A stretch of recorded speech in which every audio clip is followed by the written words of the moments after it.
افسانه‌ای برای تو فرستاد. موعود.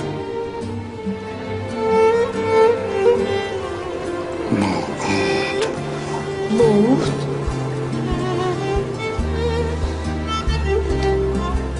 از شما سپاسگزارم. نشان ارزشمندی است. حال از من چه میخواهی؟ آرزوی ملاقات شما را داشتم که دیدم به دیدار شما روشن شد. اینک هیچ آرزویی ندارم. به نصیحت شما نیاز دارم. چیزی بگویی تا در این چاه دنیا مرا بکاری و گره‌های نهو شده را باشم. رمز همه هستی در دستان توست. تو را به نصیحت چه نیاز؟ کدام رمز؟ خوب بنگر.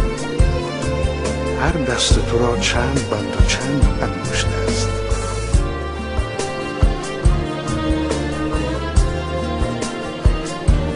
پنج انگشت و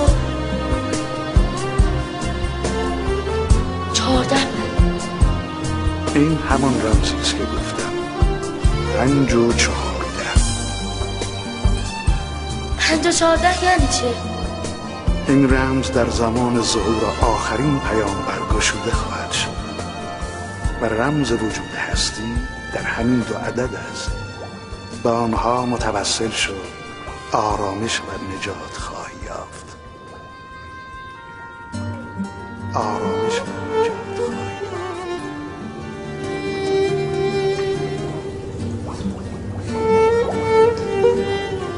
آقای پیرمرد، مرد منتظر کجا هستی؟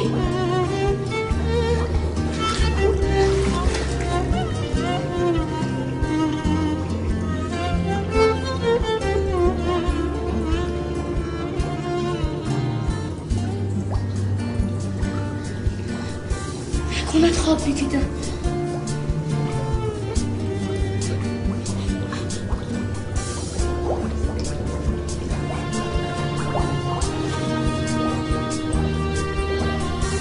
رمز همه هستی در دستان توست.